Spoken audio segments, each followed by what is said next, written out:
TVC, a TV do Correio da Manhã.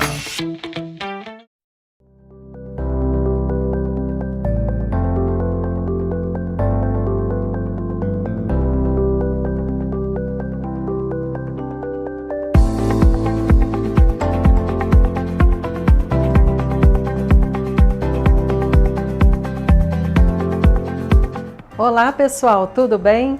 Eu sou Sandra Brito e esse é mais um Cultura na TVC. Nós estamos aqui toda semana para levar até sua casa um programa leve, cheio de coisa bacana e com muita informação. Nós preparamos cada quadro com muito carinho, buscando trazer as melhores sugestões para que sua semana seja repleta de cultura. E você pode sintonizar a TVC em Petrópolis no canal 16, em Nova Friburgo no canal 5, em Teresópolis no canal 21, em Três Rios e Paraíba do Sul no canal 3 e em Pati do Alferes no canal 16. É uma alegria e uma honra poder chegar até a casa de cada um de vocês e ser recebida sempre com tanto carinho. Muito obrigada! E você sabe, se perdeu alguma coisa na TV durante a semana, não se preocupe, tá? Toda a nossa programação está disponível no nosso site e também nas principais redes sociais, no Facebook, no Instagram e também no YouTube. Venha conhecer nossas páginas e, claro, interagir com a gente. E no programa de hoje você vai ver um passeio rápido pela Oktoberfest que está acontecendo em Itaipava. Uma entrevista com o vereador Yuri Moura, que vai falar conosco sobre o novo Plano Municipal de Cultura. E no quadro Trilhas Literárias falaremos sobre mais um grande nome da literatura, Jorge Luiz Borges. O programa de hoje está imperdível, faremos um breve intervalo e voltamos a seguir, não saia daí.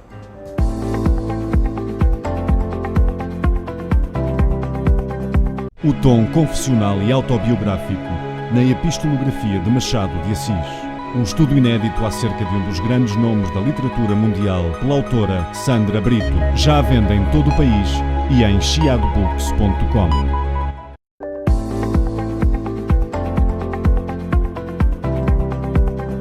A Oktoberfest é um festival de cerveja originado em Munique, na Alemanha, criado pelo rei Luís I para celebrar seu casamento em 1810.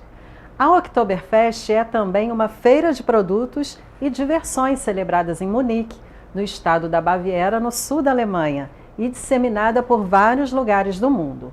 Anualmente, mais de 6 milhões de visitantes de todo o mundo prestigiam o evento. Aqui no Brasil, o festival ocorre em vários estados, sendo o mais popular deles em Blumenau, em Santa Catarina.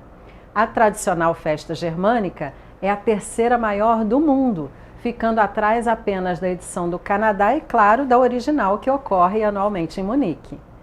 No município de Petrópolis, a Oktoberfest está em sua 4ª edição, celebrando a cultura alemã e homenageando os primeiros colonizadores que para cá vieram e que tanto contribuíram para a fundação e o desenvolvimento da nossa cidade.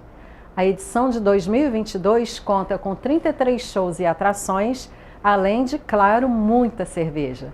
São 16 marcas de cervejas artesanais para você se deliciar, além de muitas outras opções para toda a família. Nós estivemos por lá no primeiro fim de semana e vamos mostrar um pouquinho do que foi a festa. Acompanhe com a gente!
O tom confessional e autobiográfico na epistolografia de Machado de Assis. Um estudo inédito acerca de um dos grandes nomes da literatura mundial pela autora Sandra Brito. Já à venda em todo o país e em chiadobooks.com.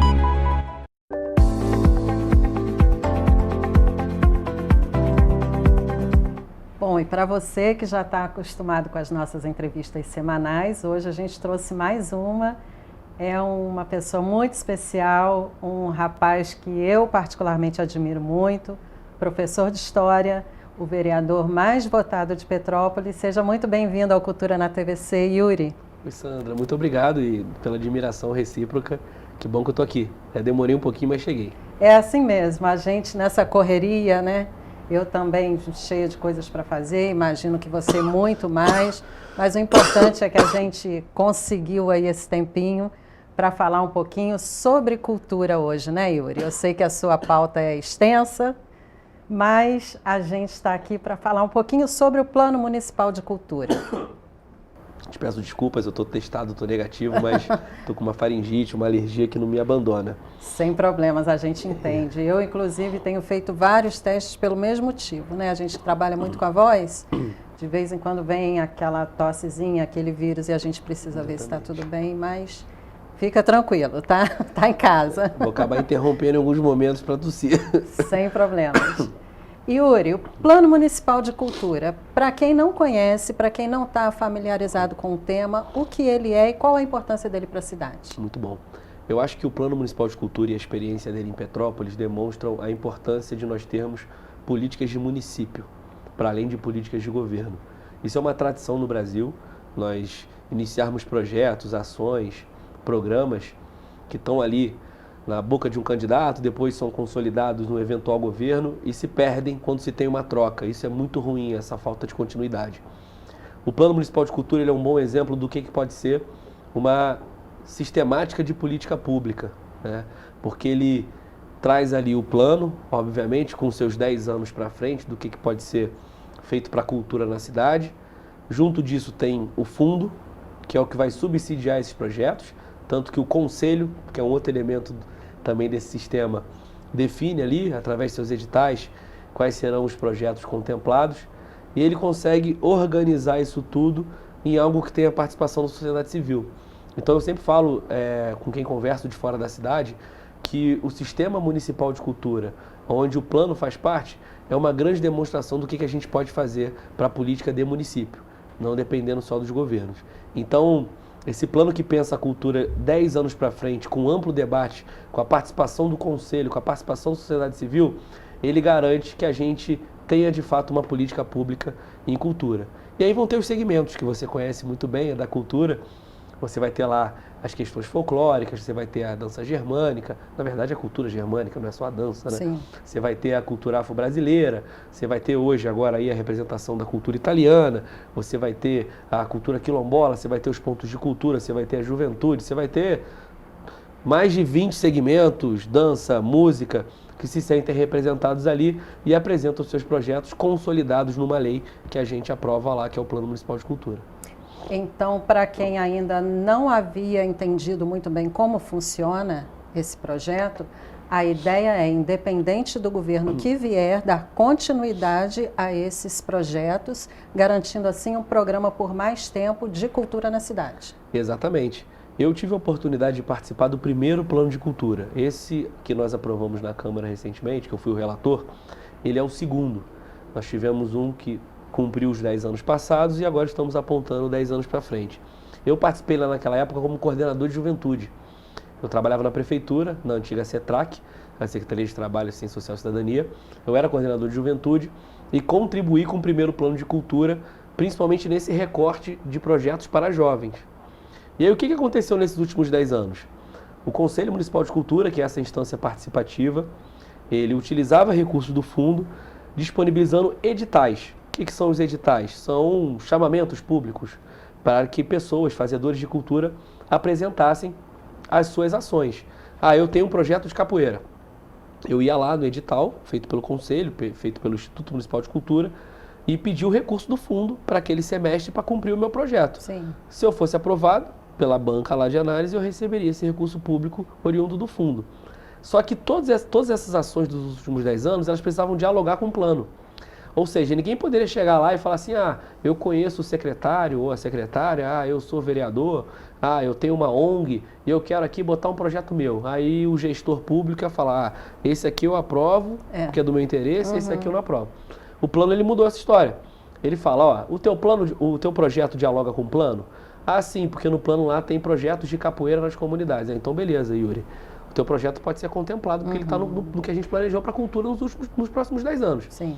Mas você vai ter que fazer um chamamento público. Então você vai disputar com outras pessoas que têm projetos de capoeira para poder ver se o seu projeto é o melhor, se o seu projeto é o que tem menos custo, se o seu projeto contempla a proposta que está no plano. Então isso mudou. Nós tivemos um retrocesso muito grande no último governo, eu preciso falar disso. Nós tivemos um desmonte da Fundação de Cultura, o governo Bernardo Rossi acabou com a Fundação de Cultura, isso prejudicou o Conselho, que ficou super desmobilizado. Nós tivemos vários escândalos aí de não pagamento de artista, de não fazer edital, de não usar o recurso do fundo, mas assim, em tese, nos últimos 10 anos, o plano foi cumprido, boa parte dele funcionou bem esse tipo de política. O que a gente espera agora? Que com 10 anos amadurecido, independente do governo, independente de quem apoia quem, isso seja mais maduro ainda para os próximos tempos. Né? Cumpra-se o que está ali. Agora, a minha principal questão em relação à cultura, Yuri, eu acredito que você também como professor perceba isso, eu vejo uma necessidade muito grande nas escolas, principalmente, de ter um diálogo maior, esse eixo escola, Perfeito. Esporte e cultura. Porque quando a gente pensa no aluno dentro de sala de aula, ele está tendo ali acesso a muitas informações e tal, mas tem coisas que saem do contexto da sala de aula e que ele não tem esse apoio para além dos muros da escola. Você acha que esse plano ele pode ajudar a democratizar o acesso à cultura também para essas crianças e jovens? Com certeza. Eu acho que a grande dificuldade, como você colocou, é a interseção entre escola, comunidade e atividades culturais. Você tem, às vezes, em algumas unidades, uma gestão, uma equipe gestora da escola que entende isso, professores que estão dedicados a isso. Mas em certas outras localidades você também não tem gente que pensa da mesma forma. E às vezes nem o espaço físico, né? Ou tem as limitações impostas pelo espaço físico, não tem essa oportunidade. Então, numa rede hoje de unidades de ensino no município, de 187 unidades, contando os 6 e as escolas, não dá para pensar tudo de forma homogênea, até porque nem a nossa proposta de educação de cultura é homogênea. Mas eu vejo que a gente tinha que avançar um pouco mais nisso. Alguns projetos do plano de cultura envolvem equipamentos públicos, envolvem escolas, mas não são todos, né? Eles pensam a cultura numa perspectiva mais lato sensu. Mas agora, o que eu defendo, e infelizmente isso não saiu do papel nos últimos anos, é que as próprias escolas tivessem, nas suas perspectivas de atividade, essa interseção. Os professores de arte ficam muito limitados. Às vezes tem um tempo, 2 tempos ao longo da semana, não consegue trabalhar, não tem uma estrutura. Como você falou, o próprio espaço físico não comporta. A Secretaria de Educação não tem uma proposta de fato para fazer essa interseção com a cultura. Às vezes o trabalho é até mais burocrático, né? Ficar lançando pauta, Deus me livre. Coisa mais chata, que a gente leva para casa. A gente faz em casa, no final das contas. Sem ser pago para isso, né? Leva para casa para corrigir prova, leva para casa para fazer pauta. Então você fica muito restrito ali àquela sistemática do ensino e não consegue pensar esse papel de escola, que eu acredito que também é o que você defende, que é um papel de escola comunitária. É um papel de escola que está sem muros, é um papel de escola que vai ter esporte, cultura, formação profissional. A gente tem que evoluir muito, mas eu acho que isso não é uma tarefa do plano de cultura. Eu penso que isso é uma tarefa da educação. A gente tem que avançar nesse sentido. Nós tivemos no governo interino agora, que foi do presidente da Câmara, Ingo Ramos, a presença do professor Zé Luiz, que é meu coordenador de gabinete à frente da Secretaria de Educação. E uma coisa que eu, como presidente da Comissão de Educação da Câmara, dialogava lá nos 3 meses que ele passou, tivemos várias reuniões, era justamente essa retomada das oficinas. Que se começasse com oficinas, a Casa de Educação teve que parar as oficinas por conta da pandemia. Foi na gestão do Zé Luiz que voltou. Voltou a capoeira, ia voltar o violão 7 cordas, que é com os meninos da orquestra Rafael Rabelo, o Lucas e o João. Já se pensava oficina de xadrez. Então ele conseguiu retomar nos 3 meses que ele ficou ali, pouco tempo, essas oficinas. E a ideia era expandir para cada unidade escolar. A secretaria ia mandar o recurso para a escola, junto da comunidade, escolher que tipo de atividade cultural ou esportiva deveria ter ali e aí contratar o profissional para ele poder fazer essa atividade. Para quê? Para isso não ficar também onerado em nós, professores, que já, como você falou, estamos apegados a outras disciplinas e a outros trabalhos, né? Mas eu defendo isso ainda, né? Eu até pedi uma reunião com a Secretaria de Educação para falar sobre isso. Como é que vai ser a Casa da Educação agora? Como é que vão ser essas oficinas em outros lugares, nos distritos? Espero que a gente consiga avançar.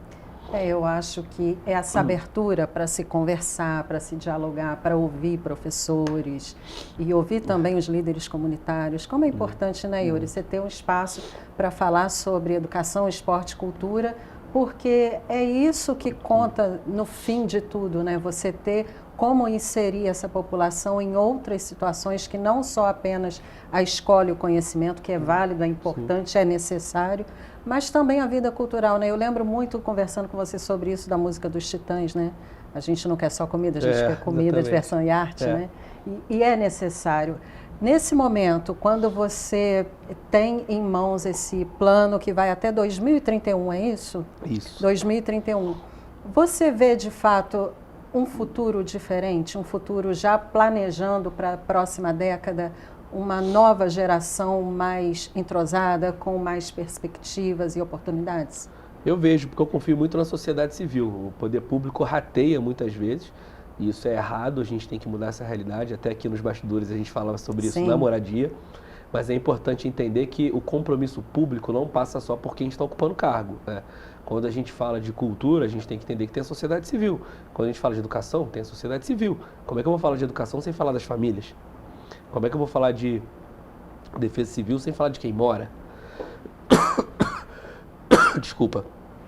Como é que eu vou falar de cultura sem falar dos artistas, dos fazedores? A minha expectativa é que aconteça uma mobilização da sociedade civil para garantir esse plano. Como eu disse, nos últimos 4, 5 anos a gente teve uma dificuldade, principalmente no último governo, de funcionar o plano, de funcionar o fundo. Mas a sociedade civil se organizou da mesma forma, montou um Fórum Popular de Cultura, continuou batalhando.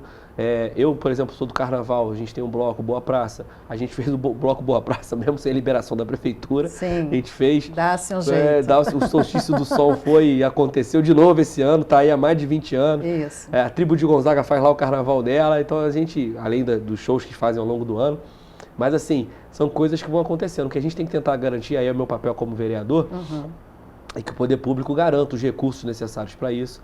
Então, na votação do orçamento que a gente vai ter na Câmara recentemente, eu já vou fazer várias emendas para a cultura, para o fundo de cultura. Para quê? Para garantir que nesse plano, junto desses editais, a gente tenha lá, ao invés de 100 mil, 200 mil, 400 mil para esses projetos. O que quer dizer que se tiver mais dinheiro, mais projetos podem ser contemplados no plano.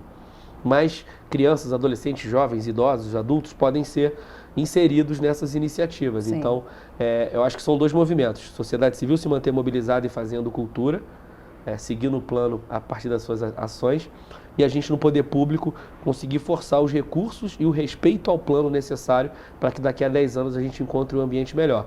O que eu posso dizer, como quem é conselheiro do Conselho de Cultura, quem participou do primeiro plano, quem agora foi relator do segundo, é que quando eu olho lá para trás e olho para hoje, teve um avanço. Não é o que a gente quer ainda para a cultura da cidade, não é o que os fazedores de cultura merecem. Mas é um passo grande, hein? O plano foi fundamental para isso, um passo grande. Com certeza, toda ação é válida, né? Agora, Yuri Moura, quando a gente fala em professor de história, que você foi, a gente não deixa de ser professor, né? Sou professor e estou vereador. Isso, exatamente. Quando você pensa na sua profissão, no seu trabalho, você vê, assim como eu, um potencial muito grande nessa cidade que ainda não está sendo amplamente utilizado? Totalmente. Histórico e também cultural, pegando um pouquinho desse papo nosso. Sim. A gente tem uma dificuldade em Petrópolis, eu falava isso já em sala de aula, que é de identidade. O petropolitano tem uma crise de identidade.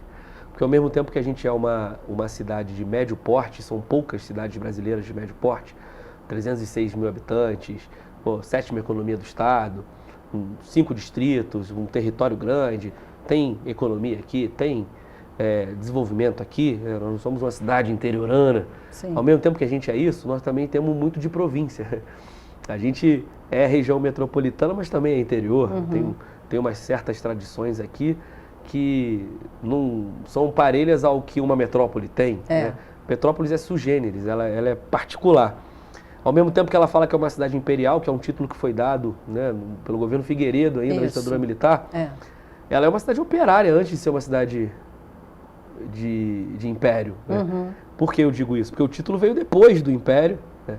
A gente tinha aqui um papel óbvio no império, mas a gente tem que lembrar que o que fez Petrópolis de fato, junto da chegada dos primeiros homens e mulheres negras aqui, antes mesmo dos alemães chegarem, que foram importantíssimos, foi essa característica operária, né? Que aí vieram os italianos também, outras etnias que estão aqui e formam a nossa identidade étnica, né? Isso. Mas quando você vê Petrópolis cheio de fábrica, eu vejo mais fábrica do que palácio até.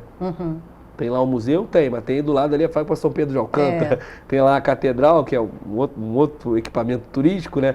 Mas se você for lá na matriz de Cascatinha, lá você vai ter também a fábrica, a antiga fábrica Petrópolis lá, né? Então você percebe que o que forjou mesmo a cidade foi a história operária.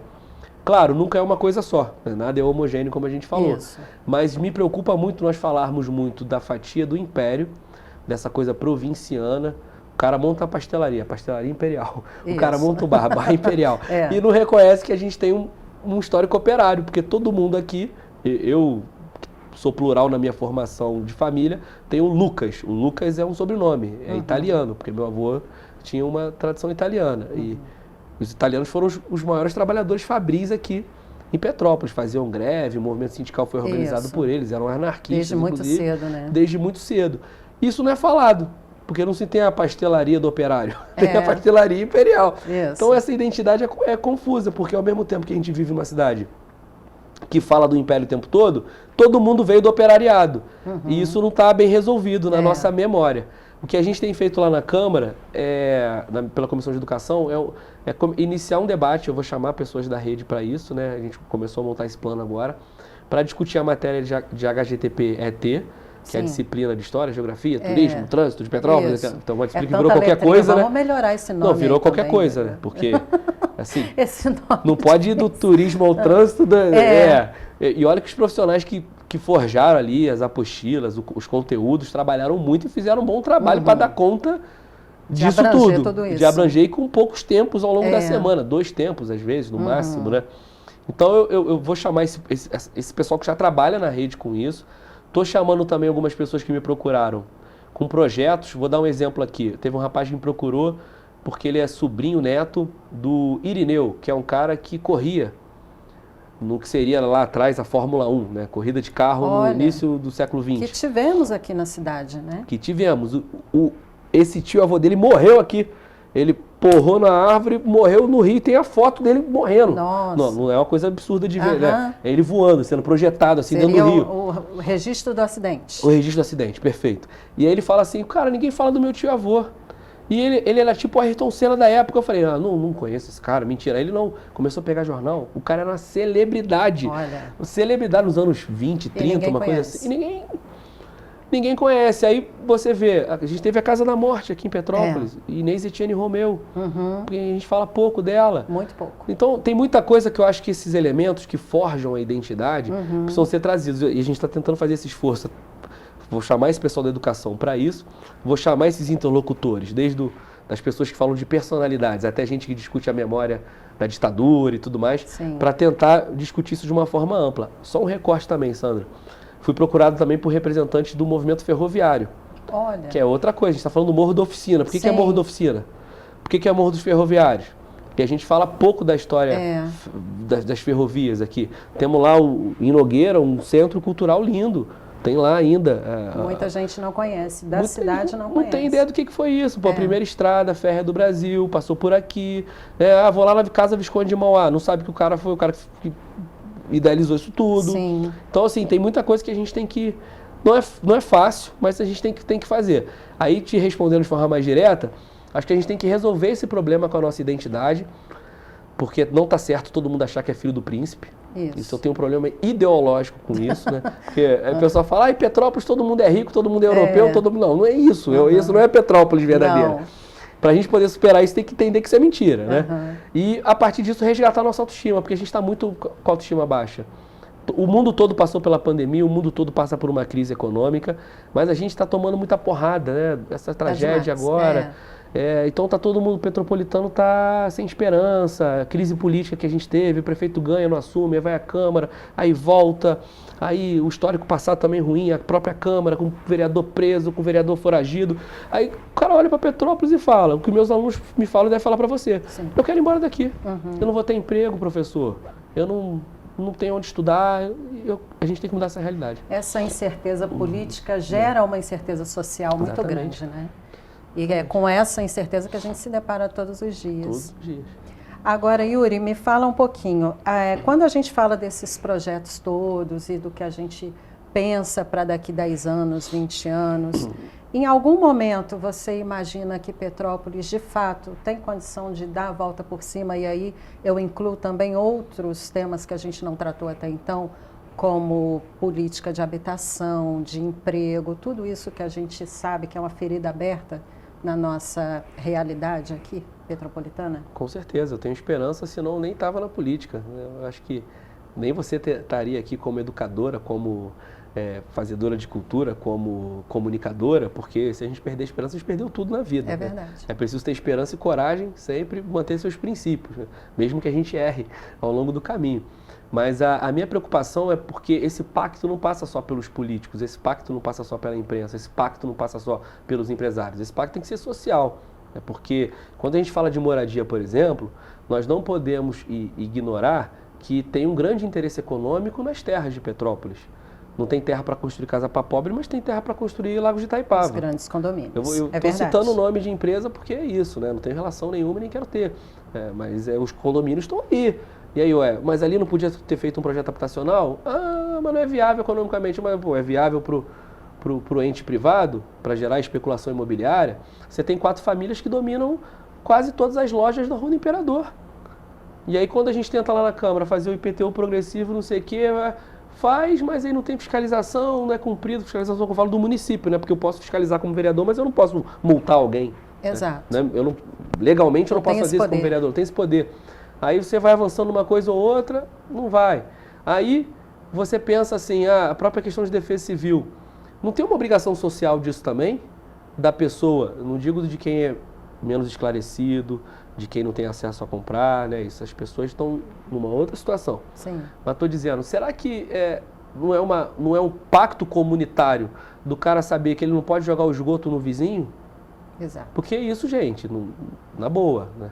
O cara pode, às vezes, não ter a noção que vai cair o terreno, como se faz a drenagem, isso aí tudo bem. É o que eu falei, são pessoas que estão numa outra situação, o Estado não chegou, o Estado tem uma responsabilidade. Mas tem problemas ali que são de convívio, né? O cara faz um muro no terreno do outro, aí o muro cai na casa do outro. Então, aí as pessoas, aí dá um problema, todo mundo fala assim, mas só o poder público. Não, mas o poder público ele é feito por cidadãos que ocupam funções públicas. Eu não abro mão do meu mandato de cidadão, né? Eu já fazia uma militância antes de ser vereador e vou continuar se perder o mandato, né? E tenho responsabilidade nisso, porque não dá só para terceirizar, né? Aí por isso que eu falo do pacto, né? Tem que ter um pacto de todo mundo, né? Por que tem a tragédia? Porque não teve política de moradia, culpa do poder público. Porque a especulação imobiliária em Petrópolis é fortíssima, culpa do poder econômico, né? Porque algumas pessoas que estão nas comunidades às vezes não respeitam o próprio vizinho. Culpa da sociedade civil, ou parte dela. Sim. E por que a gente tem que fazer uma grande briga ao invés de tentar entender a complexidade do problema para resolver? Então, quando eu falo pacto, é isso. Se não tivermos um pacto, ficar todo mundo só, e sempre com o poder público, né? A culpa sempre é do poder público. Não vai dar certo. Não vai funcionar, porque a gente não vai entender o problema, não vai pactuar em conjunto para superar. Aí eu acredito que a gente retoma o emprego, aí eu acredito que a gente vai ter política habitacional decente, aí eu acredito que vai ter cultura nas comunidades, eu acredito que a escola vai estar aberta, aí eu acredito que a saúde vai funcionar. E aí a gente vai evoluir. Claro, com o poder público tendo a responsabilidade e obrigação que ele tem, não abro mão disso. Mas temos que estar juntos. A sociedade, se ela não se inserir nesse pacto, nada acontece, né, Yuri? Inclusive fiscalizando, porque às vezes tem a verba, às vezes tem o dinheiro, às vezes tem as possibilidades econômicas e todas as outras que a gente poderia citar, mas falta fiscalização também. E não é só um órgão fiscalizando o outro, é a própria sociedade, né? Cobrando, tomando partido, conhecimento, como é importante. Você sabe que agora no ensino médio, nós temos uma disciplina chamada Projeto de Vida, né? Sim. Esse novo ensino médio. E aí eu trabalho algumas turmas com essa disciplina, assim como outros colegas também. E aí eu sempre falei isso, a gente carrega muito essa coisa de terceirizar a culpa sempre dos nossos fracassos. É claro que você tendo um poder grande, né, de agir e mudar a vida das pessoas, você pode ser o diferencial na vida delas. Mas quando a pessoa, o cidadão, faz alguma coisa boa, eu escrevi um livro, é mérito meu. Mas se eu não pudesse publicar, é culpa de quem que eu não pude publicar? Sim. Então a gente tem esse tipo de problema ainda. Será que é possível a gente trabalhar em uma sociedade em que cada pessoa conheça a sua limitação e pare de terceirizar para o outro aquilo que não consegue resolver? Perfeito. Ou que consegue? Isso passa pela educação, a gente passa sempre pela fala, educação, não tem como, e né? passa por uma educação de valores e de princípios. Sim. E aí, eu não sou um cara conservador, eu sou do PSOL, eu sou de esquerda, mas isso não quer dizer que eu não tenho princípios e valores. É que os meus princípios Todos e valores... temos, né, Yuri? As Exato. pessoas confundem muito isso. Não, né? porque as pessoas, a gente está no momento do Brasil que todo mundo acha que só tem princípio e valor quem é de direita, quem tem alguma religião. Eu tenho a minha religião também, né? Então assim, eu sou pai de família, tá? Só que eu não jogo isso na minha campanha, eu sou pai de família. Não preciso, sou pai de família, né? Eu tenho um filho. Você também é a favor da família? Eu sou a favor da família, não é porque eu sou de esquerda que eu sou contra a família. Só Exato. que eu vou criar o meu filho com os princípios dos valores do bem comum, de não ser preconceituoso. É um valor meu, é um valor do que eu acredito. Respeito, né? É o valor do respeito. Eu vou criar meu filho para não ser um cara egoísta. Logo, isso me coloca distante ideologicamente de quem acha que ganhar dinheiro é tudo na vida e que a sociedade tem que ser baseada em ganhar dinheiro. Isso aí é o outro lado da política, eu estou do lado daqui, que acho que tem que compartilhar as coisas. É claro que eu preciso de dinheiro para viver, é claro que o dinheiro é o meio para a gente poder comprar comida, comprar uma casa, e a gente quer dividir a prosperidade, eu não quero dividir a pobreza. Isso. Mas eu não acho que você ter uma sociedade baseada numa lógica de mercado vai dar certo, porque senão eu vou para a escola pensando no mercado. Eu vou olhar para minha esposa pensando no mercado. Troco, destroco, ela vai olhar para mim também, troco, destroco. Esses são os valores. O meu valor é o contrário, é o valor de viver em comunhão. Com os meus erros, com os defeitos, com a dificuldade que a vida em sociedade impõe, porque eu vou errar, você vai errar, mas a gente tem o valor de entender que o ser humano é falho, como você colocou bem num projeto de vida, que o ser humano tem as suas limitações e eu tenho que reconhecer isso sem culpar o outro. Exato. E para isso cada um tem que fazer a sua parte. A primeira coisa é fazer a parte. Então, tem uma coisa que a gente brinca lá na Câmara, cada vereador tem uma opinião, eu não falo com todos, né, mas assim, tem uma boa relação com a maioria. Eu falo assim, cara, eu não levo desaforo para casa de eleitor. Eu não levo. O dia que eu for pego roubando, o dia que eu for pego desrespeitando o dinheiro público ou os votos que me deram, aí eu tenho que levar desaforo. Mas eu, com a minha atuação hoje, eu não vou ouvir desaforo, não fiz nada de errado, não roubei ninguém, então não tô lá fazendo sacanagem, então não vou levar, porque senão ele tá terceirizando a frustração dele em mim. Exato. Sem olhar meu trabalho. Teve um cara que me parou essa semana na rua e falou assim, pô Yuri, eu não lembro qual foi a lei. Não, teve um que me parou na boa e falou, pô, eu não sabia, legal, vou pesquisar. Mas teve um que me cobrou, eu acho que foi a questão foi a morte da Maria Tereza, da criança que faleceu, lá no SEI. E aí ele falou assim, pô, tinha que ter uma lei que todo mundo tinha que ser treinado. Eu falei, tem a lei federal, Lei Lucas. Lei Lucas, E eu regulamentei aqui em Petrópolis. A regulamentação é minha. Pô, mas agora que morreu? Eu falei, não, amigo, eu protocolei em fevereiro. Ela morreu em maio. Só consegui aprovar agora porque tem a tramitação da Câmara. Sim. Mas isso aí ninguém sabe. Eu falei, você é cidadão, você tem um celular, não tem? Você é um cara esclarecido, porque você está sabendo do assunto da cidade. Você sabe que a gente perdeu uma menina. Você sabe que os profissionais estão tristes com isso, a família perdeu a filha dela. Só que assim, você olhou, você está me criticando, eu sou vereador, só tem 15 em Petrópolis. Você entrou na internet para ver se eu falo sobre isso? Não, mas aí, eu falei, não, mas aí não, cara, você tem o teu papel de cidadão, irmão. Se você está me criticando, você tem que olhar minha rede para ver se eu estou falando sobre aquele assunto. Isso. Você nem pesquisou se tinha lei ou não, você está me criticando por prato, não sabe? Aí ele foi, baixou a cabeça, foi embora e resolveu. Porque assim, se ele cobra assim, Yuri, você não tem nenhuma lei sobre algum assunto que eu não tenho lei. Aí eu falo, pô, irmão, verdade. Pode me cobrar que eu vou pensar sobre isso. Mas desculpa que eu estava olhando outra coisa. Mas então é isso que você falou, cara. Ele jogou em cima de mim um fato que ele não conhece, que ele não pesquisou, mas ele quer ter uma posição para poder me criticar. Então eu não vou aceitar isso, cara. Não tem como. É difícil, né? Mas muito é isso. Complicado. Fui respeitoso, ouvi isso, não vou ouvir desaforo de forma injusta. Mas faz parte da função que eu exerci, né? Eu tenho que escutar. Tem que escutar. Mas faz parte disso que você falou, das pessoas às vezes terceirizarem uma coisa sendo injusta, né? É verdade. E aí, você como vereador mais votado, o que pesa mais? A missão que você carrega com esses votos ou a responsabilidade? Olha, boa pergunta, hein? Eu acho que o que pesa mais para mim é a missão de, quando acabar um mandato, que pode ser reeleito ou não, olhar para trás e ver que eu consegui contribuir. Né? Que as pessoas, que não precisa ser todo mundo que votou em mim, né? Que às vezes as pessoas mudam de posição, podem discordar de mim, isso faz parte do processo, mas que a maioria fale assim, pô, valeu a pena votar nesse cara. Né? Ele realmente nos representou, com erros e com acertos, conseguiu avançar em certos projetos e em outros não, mas ele nos representa, então ele é fundamental, ele é necessário nessa tarefa. Ninguém é necessário, né, porque são pessoas, né, pessoas que são importantes, são ideias, mas às vezes você pode configurar se propondo, sendo representativo para projetos que estavam ocultos, né? Então eu quero ter esse reconhecimento, não por conta só de uma coisa de vaidade, que todo mundo tem, eu não vou negar, mas de poder saber que valeu a pena, né? Porque é difícil ganhar uma eleição, é difícil ser uma pessoa pública, é difícil ser cobrado, às vezes de forma injusta, é difícil ter que tomar 40 decisões por dia. Todo dia ali a gente vota coisa pra caramba, né? Às vezes você pode votar errado, acontece, né? Tem que fazer a minha culpa. E aí é mais difícil ainda quando depois disso tudo passar, se você olhar para trás e falar assim, caramba, eu desperdicei a confiança das pessoas. Isso eu não quero ser, não. Entendi. Essa é a dificuldade. Então você acha que através do seu mandato você pode de fato mudar a vida de muita gente, né? Com certeza, com certeza. Até porque o mandato não sou só eu, né? Tem muitas pessoas trabalhando nisso, gente que está no gabinete, gente que não está. É um projeto mais coletivo. É que pela forma de eleição que a gente vive, tem que botar um nome, uma cara na urna. Mas eu estou aqui e as pessoas estão fazendo outros trabalhos. Então, a gente atende aí, em média, 10, 15 pessoas que estão com problema no aluguel social. Sim. Às vezes uma dúvida, às vezes uma orientação, às vezes algum erro burocrático com o Estado ou com a Prefeitura. A gente faz atendimento em Comissão de Direitos Humanos que eu presido, que ninguém sabe.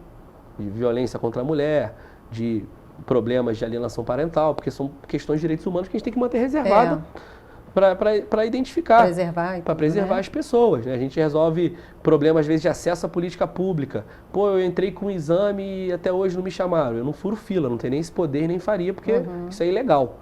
Mas eu posso ligar para a Secretaria de Saúde e falar, ó, peraí, pô, recebi aqui 4 pessoas que estão na fila para um exame, o que está acontecendo aí? O que está acontecendo? Fiscalizar. Então tem um dia a dia. E para além do dia a dia tem grandes projetos, né? E aí eu tenho muito orgulho de, por exemplo, em 4 meses de mandato ter conseguido aumentar o aluguel social em Petrópolis. Foi proposta do nosso mandato. Hoje o aluguel social em Petrópolis é o maior do estado. E antes da tragédia. Antes da tragédia. A gente tem aluguel social do estado em R$500. Alguns municípios trabalham com R$400. Aqui em Petrópolis, depois de 7 anos, a gente conseguiu aumentar para 550. 10% e botou um dispositivo na lei que todo ano tinha que ser aumentado o valor. Porque a gente percebeu que tinham 400 famílias que recebiam R$500 da prefeitura, mas tiravam 300 do bolso para compor o aluguel social. E enquanto não tem política de moradia, o aluguel social ele é necessário. Sim. Então consegui fazer isso. A gente, quando a pandemia estava no pior momento, criou o Petrópolis Sem Fome.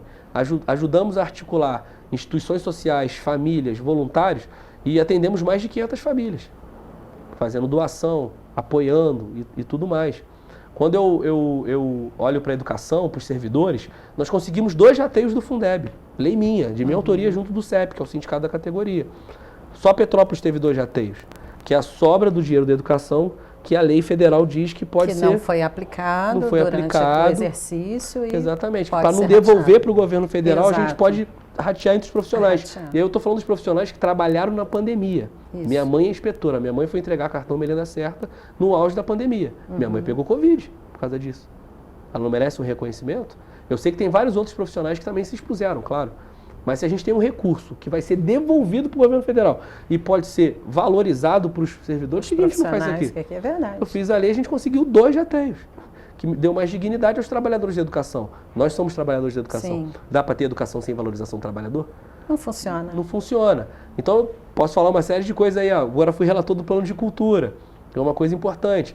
E o transporte público? Transporte público. Dia 25 está chegando. Vamos contar para o pessoal o que tem dia 25. Tá aí uma vitória, né? É uma vitória, que é uma luta que, obviamente, não é só do nosso mandato, é uma luta que envolve muita gente, mas nós tivemos participação ativa nisso, né?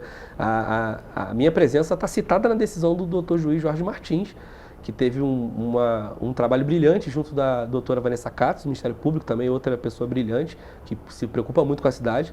E eu fui lá na condição de conselheiro do transporte, que tem um conselho do transporte, conselheiro do transporte como representante da Câmara, né? A Câmara tem uma cadeira. E eu participei dessa audiência pública que definiu a volta de 100% da frota, que é uma coisa que eu já tinha entrado na Justiça 2 anos atrás, sem ter mandato, não só eu, um monte de gente, tá? Mas que a gente bate com as fiscalizações, que eu cobro multa por ofício para a CPTrans todo dia de carro que quebra e tudo mais, e dei a minha contribuição nesse processo. E o que está colocado? Que a partir do dia 25 as empresas precisam voltar com 100% da frota. Senão vão pagar uma multa de R$300 mil, mais uma multa diária lá que vai acumulando. Eu não me lembro o valor agora. E o que é 100% da frota? É voltar como era antes da pandemia. Se na linha 100 você tinha 5 ônibus rodando com tais horários, e a gente tem isso, tá? Eu tenho isso. É meu trabalho de vereador. Eu tenho, eu vou poder bater direitinho. Se você tinha, sei lá, vou dar um exemplo, linha 100 tem muito mais do que isso, né? Mas 5 carros com 10 viagens, tantos horários, e na pandemia eles diminuíram isso, eles têm que voltar para o que era antes da pandemia. Voltar ao patamar antigo. Patamar antigo, porque já foi dado prazo para eles, em próprio juízo, eles não cumpriram, teve aumento de passagem, aí eu lembro, eu fui o único conselheiro do Comutran que votou contra. É um tipo de coisa que eu ando na rua, olho, e as pessoas falam, cara, que bom que eu votei em você, porque você sempre fez greve com os rodoviários, você sempre foi contra o aumento de passagem quando era estudante, e agora você foi conselheiro de quem define se vai aumentar a passagem, você foi o único que votou contra. De 31, só eu votei contra. Eu me lembro da sua indignação ali. Saí daí, já fez o vídeo ali por conta. Já fui por conta, embalado. Mas é isso, então eles têm que voltar. O que eu vou fazer? Dia 25 é um sábado, né? Sim. Isso atrapalha um pouco, porque sábado já tem um horário diferente. Diferenciado. Tem diferenciado, né? E isso aí pode dar alguma margem para as empresas de ônibus fazerem alguma manobra, porque eles fazem, né? Eu estou mais preocupado com a segunda de manhã. Isso. Onde a gente vai para a rua cedo, desde madrugada, para bater se está cumprindo ou não, porque aí eu vou fazer o quê? Eu mesmo, já que eu estou citado na decisão, na qualidade de vereador eleito pelo povo, vou levar a juízo o que eu pegar que não está sendo cumprido. Aí eu vou fazer o meu papel de fiscalizar, de falar, doutor, 300 mil de multa. Ah, mas as empresas de ônibus estão quebradas por causa do diesel. Concordo, mas todo mundo aqui está quebrado por causa do diesel. É verdade. Isso aumenta tudo, né? Aumenta tudo. E eles aumentaram a passagem. E se é ruim, entrega. Porque aquilo ali é uma concessão pública. É o Estado dizendo, você pode... Estado, prefeitura, governo, né? Você pode explorar isso aqui, empresário de ônibus. Você vai pegar o transporte público e vai ganhar dinheiro para executar esse serviço público. Ele pode falar assim, não está valendo a pena para mim, eu vou devolver. Não quero. Por que não devolve? Isso. Se está dando prejuízo, como eles estão falando, algum padeiro mantém a padaria que dê prejuízo? Nenhum. Algum vendedor de pipoca mantém a pipoqueira dele ligar se estiver dando prejuízo? Não. Então por que o empresário de ônibus está fazendo isso tomando prejuízo? Ladainha, né? Tem coisa errada aí, né? Tem coisa errada aí, né? Agora, nós falamos sobre todas as ações, algumas delas, né, que você tem encabeçado, tomado à frente e ajudado, né, através do seu mandato. Agora, fala para mim, o que mudou a presença do Dom na sua vida como cidadão? E isso faz parte também da construção de uma cidade melhor, de um estado melhor, de um país melhor, que você quer deixar para ele? Porque quando a gente é pai e mãe, muda muita coisa, né? Olha, Sandra, muda tudo. Tem alguns chavões que as pessoas falam. Ih, tu vai ser pai? Vai mudar tudo. Passa rápido. Aproveita. É tudo verdade. Eu falo pra você que vai ser mãe ou pai, é tudo verdade. Passa rápido, é a melhor coisa da vida.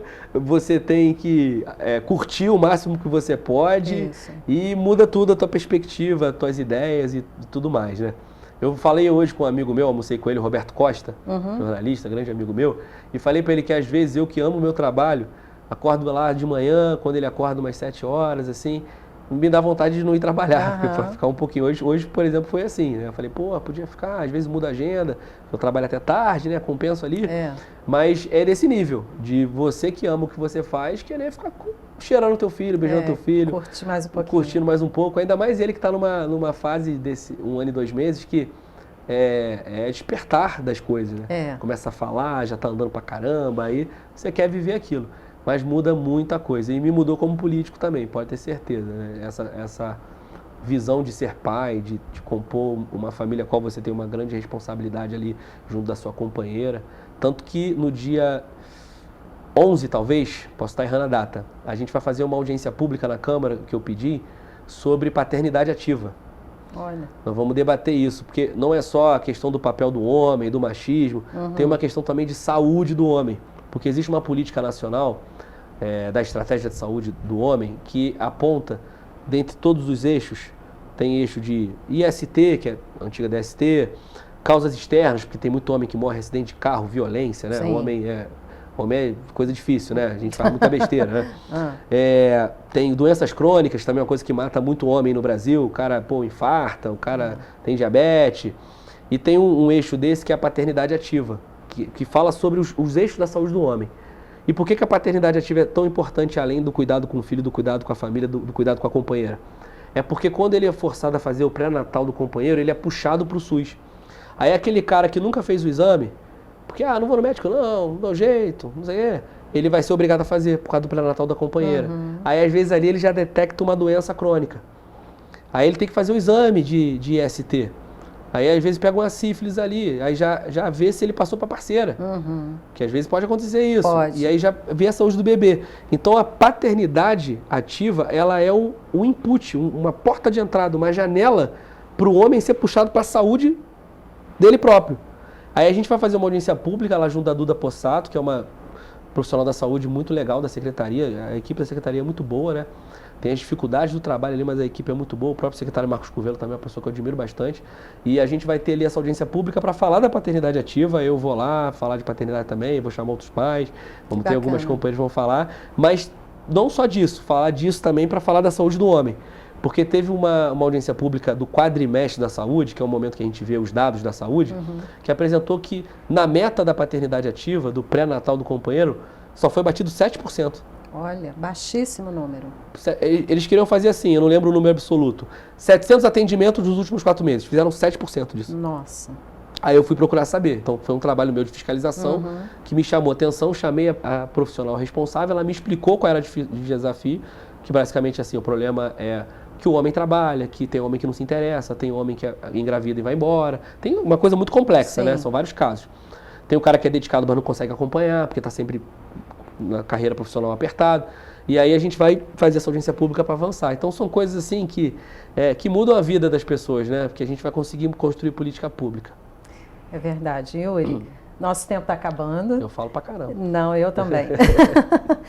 Mas foi ótimo te receber aqui, falar sobre tantos assuntos, principalmente cultura, né? Que é nosso tema central aqui no programa. Queria convidar você para voltar outras vezes, principalmente quando tiver alguma coisa voltada a essa área que a gente puder divulgar, mostrar, chamar as pessoas para participar. O espaço está aberto. Eu desejo a você muita luz no seu mandato. Sei que não é fácil, toda a função pública desgasta muito, é muito difícil, né? Mas também é muito necessária. Teve um momento da nossa entrevista que você falou assim, as pessoas não são necessárias, são sim. Porque as ações se fazem através das pessoas, se concretizam através das pessoas. Então você é muito necessário, tá? Você é muito necessário para Petrópolis, para todos aqueles que votaram em você, confiaram em você, e para todos aqueles que, assim como eu, acreditam em um futuro melhor para os nossos pequenos, para os nossos jovens e para a gente também quando ficar velhinho, né, Yuri? Com certeza. Tá longe muito ainda, obrigada. A gente tem tempo. Não sei, tá longe. Eu que agradeço, Sandra. Muito bom esse bate-papo, foi ótimo, me senti super confortável. Vou voltar assim mais vezes, assim que você me convidar. E dizer isso, né? Que quando você falou da cultura, eu esqueci de um assunto que pode ser talvez o nosso próximo tema, que a gente aprovou a Lei de Incentivo à Cultura. É uma lei de minha autoria, na qual construí junto do Conselho Municipal de Cultura. O texto foi feito pelo mandato pelos conselheiros, um trabalho muito coletivo, mas que eu que protocolei na Câmara, acabei ficando com essa autoria, né? Mas é uma lei que pode mudar a história da cultura em Petrópolis, porque até conversando com a Diane Leisco, que é a presidente do Instituto Municipal de Cultura, o governo já está preparando uma regulamentação. O que é a Lei de Incentivo à Cultura? Qualquer fazedor de cultura, ele arranjar um empresário que é parceiro e esse empresário ter isso abatido no IPTU ou no ISS dele. Maravilhoso. Tributos municipais. Então isso foi um avanço que eu acredito que para o ano que vem vai sair do papel, porque vai ter regulamentação esse ano, eu votei a lei ano passado, e a gente vai incluir já no orçamento, porque isso tem que estar no orçamento, eu já fiz a emenda do orçamento, e aí talvez no ano que vem eu, por exemplo, lá que tem um bloco, né? Pô, às vezes quero um patrocínio, chego para uma loja e falo assim, cara, se você fizer isso, você vai poder tirar lá 0,5%, 1% do seu imposto. Tu me ajuda a fazer os panfletos? Isso vai facilitar muito projeto social, muito projeto cultural aí na cidade. Então, estou bem animado. Olha, e uma coisa super bacana que toda semana, há quase 2 anos, a gente tem um quadro chamado Trilhas Literárias, que a gente fala sobre a biografia, as principais obras de algum grande autor. Como Petrópolis está inserido nisso, na vida de tantos escritores? Vamos pensar num circuito literário aqui em Petrópolis. Vai ser muito bacana. Essa é uma ideia que a gente deixa aí para o futuro, quem sabe. Muito bom, conta comigo. A gente volta a conversar sobre muito isso.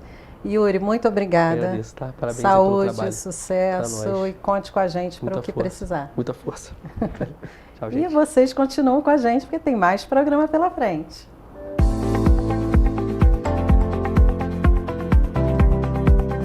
O tom confessional e autobiográfico na epistolografia de Machado de Assis. Um estudo inédito acerca de um dos grandes nomes da literatura mundial pela autora Sandra Brito. Já à venda em todo o país e em chiadobooks.com.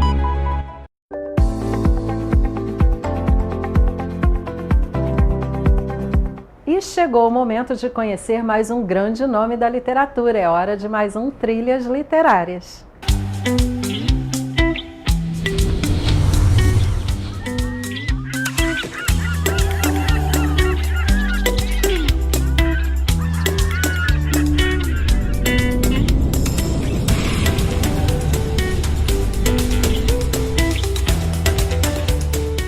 O nosso homenageado de hoje foi um poeta, escritor e crítico literário argentino, considerado uma das maiores expressões literárias de seu país. Estamos falando do inigualável Jorge Luis Borges. Jorge Francisco Isidoro Luis Borges nasceu em Buenos Aires, Argentina, no dia 24 de agosto de 1899. Desde muito cedo, ele desenvolveu uma afeição pela leitura. Por influência de sua avó materna, que era de origem inglesa, aprendeu inglês antes mesmo do espanhol. Aos 4 anos já sabia ler e escrever, e com apenas 7 já mostrava que seria um escritor. Aos 9 anos ele escreveu seu primeiro conto, La Víscera Fatal, inspirado na obra Dom Quixote. Aos 10 ele já havia publicado em um jornal a tradução de um conto de Oscar Wilde. Em busca de um tratamento para a progressiva cegueira de seu pai, sua família mudou-se em 1914 para Genebra, na Suíça. Lá, Borges cursou o ensino médio.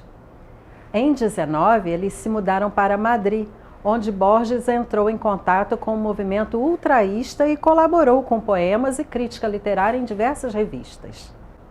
De volta a Buenos Aires, sua terra natal. 2 anos depois, ele regressou a Buenos Aires e participou ativamente da vida cultural da cidade, fundando com outros escritores revistas importantes como a Proa e a Prisma. Em 23, lançou seu primeiro livro de poemas, Fervor de Buenos Aires, com forte inspiração surrealista. Após várias publicações, a consagração veio em 35 com seu primeiro livro de contos, História Universal da Infâmia. Durante a década de 30, sua fama cresceu na Argentina. Além de exímio escritor, Borges foi um grande crítico literário e também tradutor de escritores de sucesso como Virginia Woolf, William Faulkner e Henri Michaud, entre outros. Em 38, faleceu seu pai e foi nesse mesmo ano que ele sofreu um grave acidente provocado por sua progressiva cegueira. Logo depois, Borges precisará permanentemente de ajuda para poder escrever suas histórias. Borges e o peronismo. Em 37, ele foi nomeado diretor da Biblioteca Nacional, onde trabalhou durante 9 anos. Em 43, publicou uma de suas mais importantes obras, o Aleph, considerada uma das maiores obras literárias do Ocidente. Na obra, Borges sugere imagens e espelhos onde o real confundia-se com a realidade. Em 45, com a chegada de Juan Domingo Perón à presidência da Argentina, muita coisa mudou. A mãe e a irmã de Borges foram presas por declarações contra o novo regime. Borges foi demitido da Biblioteca Nacional e nomeado como inspetor de pássaros e coelhos nos mercados, posto claro que o poeta renunciou. Borges viu-se obrigado a sustentar-se por meio de conferências e também palestras. Em 50, a Sociedade Argentina de Escritores nomeou Borges seu presidente. Este órgão tornou-se conhecido por sua oposição ao novo regime. Em 55, com a queda do peronismo, o novo governo o traz de volta à Biblioteca Nacional. Borges também ingressa na Academia Argentina de Letras. Carreira premiada. Como reconhecimento por seu trabalho, Borges foi contemplado com muitos outros títulos e prêmios. Doutor honoris causa pela Universidade de Cuyo, Prêmio Nacional de Literatura, Prêmio Fomentor Internacional de Literatura, Comandante de Letras e Letras da França, Prêmio do Congresso Internacional de Editores, Prêmio Cervantes e tantos outros mundo afora. Apesar do reconhecimento internacional e de muitas indicações ao Nobel de Literatura, o escritor argentino nunca recebeu o prêmio. Certa vez, ele próprio ironizou, abre aspas, "Não entregar-me o prêmio Nobel virou já uma antiga tradição escandinava. Cada ano me dizem que estou sendo cotado e sempre dão o prêmio a outro. É uma espécie de rito", fecha aspas. Acometido por problemas nos olhos, foi aos poucos perdendo a visão. Quando estava totalmente cego, ele contou com a ajuda de sua mãe para escrever seus livros. A doença fez com que vivesse em reclusão durante boa parte de sua vida. Borges casou-se em 67 com Elza Millan, uma velha amiga de juventude, mas o casamento duraria apenas 3 anos. Aos 86 anos, ele casa-se com Maria Kodama, sua secretária, companheira e também guia. Ela se tornaria sua herdeira universal. Borges faleceu em Genebra, na Suíça, no dia 14 de junho de 1986. Sua obra, claro, continua sendo inspiração para todos nós, leitores e escritores. E olhem só o que diz o leitor Borges. Que os outros se vangloriem das páginas que escreveram, a mim me orgulham as que eu li. Jorge Luiz Borges. Eu espero que vocês tenham gostado de conhecer um pouquinho mais sobre esse grande autor argentino, sugestão do nosso querido Felipe Bastos, que vive em Buenos Aires e assiste ao nosso programa pelas redes sociais. Obrigada pelo carinho, Felipe. Sugestão acatada. Semana que vem eu espero vocês para mais um Trilhas Literárias. Até lá!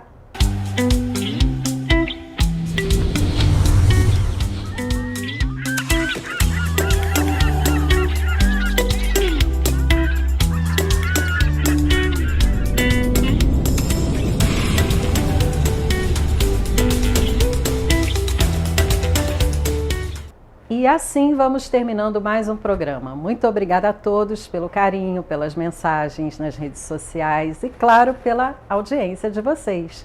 Temos um encontro marcado na próxima semana para mais um Cultura na TVC com Sandra Brito. Até lá. Tchau, tchau.